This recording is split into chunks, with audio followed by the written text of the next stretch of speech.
Hi everyone, what's up YouTube? I am back once again. Okay, so I took a little break, as you guys could tell.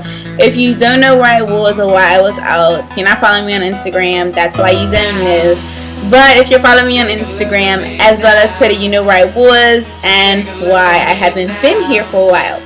Nonetheless, it's another edition of As Told by Terri K. So today we're going to get into a few topics that I came across in the Caribbean entertainment news circuit, and I just wanted to talk about them, give you guys my opinion on them. So if you want to find out what those topics are, do stay tuned and continue to watch. Alright, first things first. In a previous video, you guys know I talked about the Reggae Summer Fest, which happened last month. I'm going to talk to you guys about Lady Saw because she made a recent announcement after her performance at the Reggae Summer Fest. She said that the last performance she did there was going to be her last one as a dancehall artist. She is no longer going to be performing as the veteran Lady Saw DJ that we all know and love. She's just going to be doing gospel music, and she did a sample in a video that I'll link to you guys in my blog post, which will be linked below, but you can check it out on my blog, where she, gives all some lyrics, and it was a really sound. It was a really good sound that she did. I like it. I mean, it's Lady Saw. It's still the same voice. It's just different topics, more so inspirational and motivational and positive. So I mean, I can't really fault her for that. It is what it is. Sometimes you just have to move on and expand your career. And Lady Saw also talks about in the interview what the interviewer called a meltdown, which I don't really think is a really positive word to be using, especially to a woman, about her feelings on a particular situation that she went through. Basically, he just asked her to talk about the recent, I call them rants. She had a Twitter rant where she was talking about how her boyfriend had cheated on her. She basically said enough is enough, she's done. And I mean, it is what it is when, as a person, when you're feeling hurt, you just want to just go out and blast the person. Some people anyway. You like to just go out and, tell the whole world, forget that person, they just treated me so horribly. But so I mean, I can't really say anything negative about that whole situation because it was her moment, it's her thing to deal with, and that's the way she chose to deal with it. So people take to writing in a book, some people take to just calling their friends up, calling somebody to talk to, some people just eat, other people exercise. It is what it is. However you deal with your problems, that's cool. And I guess for celebrities it's a little bit different because you're supposed to have this public figure appearance and then have your own personal stuff, and sometimes they get intertwined and mixed up. So I guess it's one of those scenes where it's okay, speak on it since you put it out there. But I think she dealt with it fine. It's her business to deal with, and if that's how she chose to deal with it, well, go ahead, girl. You got it off your chest. You're moving on to the next. Do you boo? Now to deal with some legal matters. I don't know if you guys know, if you've heard this, but Buju Banton is in jail. He's currently serving a 10-year sentence on some drug charges. And recently there was I guess you could say a break in the case, because apparently a juror against court orders researched aspects of the case while she was a juror on the case, and she was held in contempt of court because the federal prosecutors are currently dealing with his appeal.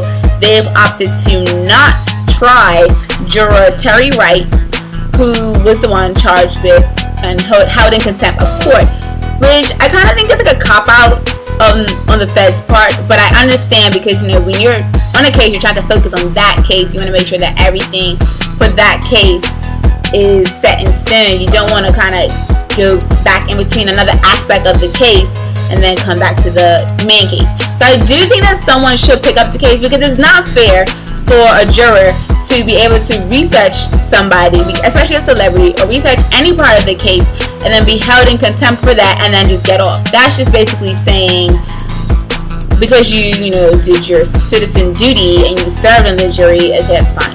No, you should be punished because you researched aspects of the case and you were told specifically not to do that.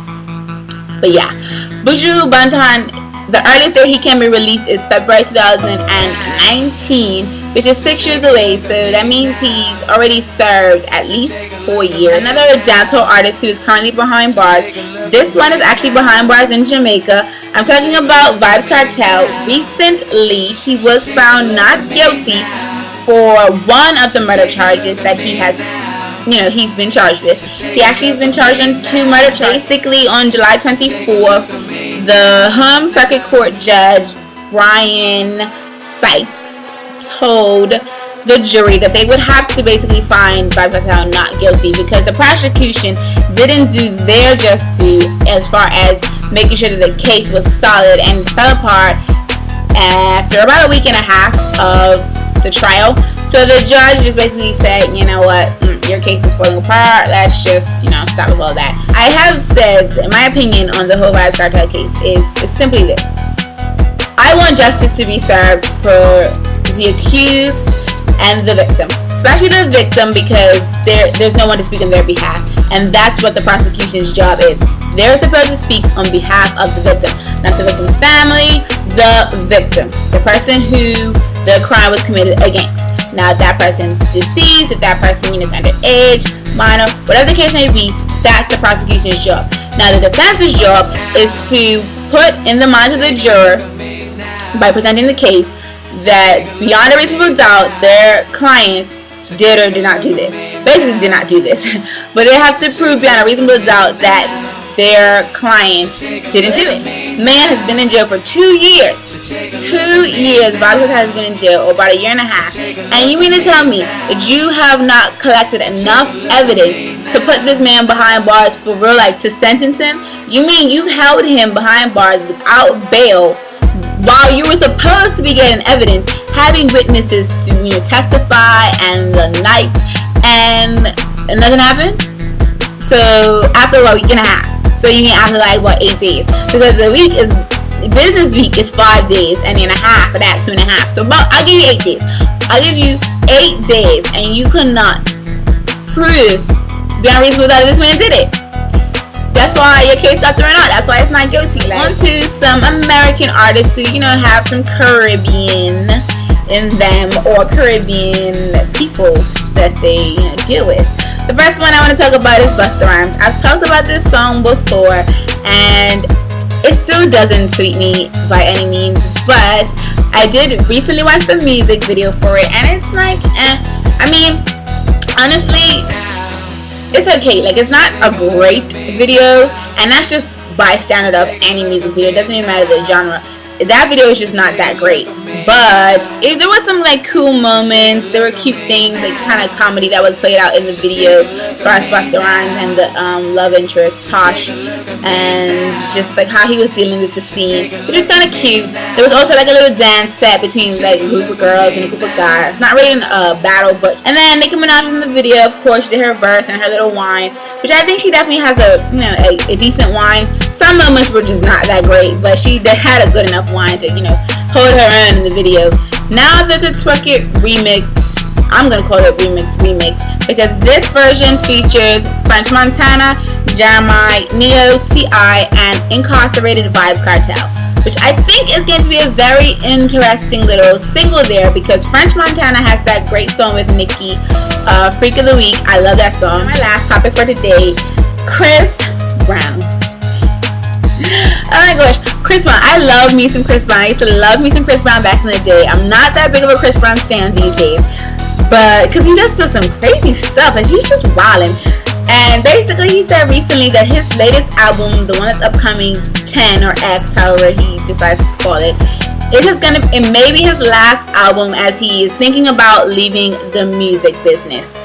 And the reason why he said he's going to do that is because he's still paying for a mistake that he made in 2009, which he's referring to the domestic violence assault case and sentencing that he received for his attack on Rihanna. Now, honestly, I agree with Chris Brown on the fact that this man needs to be given a second chance.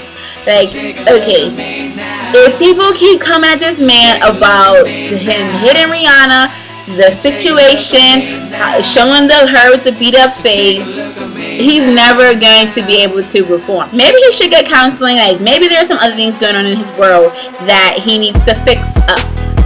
I can agree with that, because he does wild out. But I don't see the point and the reason for people to keep picking on him and keep citing, oh, you're gonna beat me like Chris Brown, you're gonna beat me like you did Rihanna, you're gonna do this to me, you're gonna do that to me, like, you so angry, why you so angry? I'm angry because you keep picking at me about the same thing that happened years ago. I done paid my dues, I done went back because I violated my probation. Like, I don't understand what else I can do to prove to you people that I'm trying to be a better man. So I'll be out. I'm just about to say, check the deuces. We about to check the deuces for real on this. And I wish Chris Brown the best. I don't really want him to stop making music, because I do like his music, but at the same time, if he feels it's going to bring him peace of mind, if it's going to give him the happiness that he's seeking, as far as not being that guy, then go for it. That was asked to by Terri K for today. In the comment boxes below, let me know what you guys think of the topics that I presented to you today. Let me know your opinion, how you're feeling about Lady Soul, Buju, Vybz, Busta Rhymes, and Chris Brown. Let me know your opinion on that. Be sure to follow me on social media, because I'm always up on there doing something, showing you guys my world and what I'm doing, where I'm at, and stuff like that. So yeah, be sure to check out my blog, then1989.com. There will be a blog post for this, which will basically just have all the links to any interview videos that I want to share with you guys, any resources that kind of, helps me with presenting this video to you, because I don't know everything and I'm not everywhere, so I need to be on the internet getting information. Duh! But so yeah, all of that will be over on then1989.com. You can check out the link below. Be sure to subscribe, because it's free. You ain't gotta do nothing but hit the subscribe button, and you're gonna get all the updates when I come up with new videos. Because I'm gonna be doing more videos like I should have been doing all this time, because it's the shameless year and I've been slacking. So yeah, check me out. Peace. Then 1989.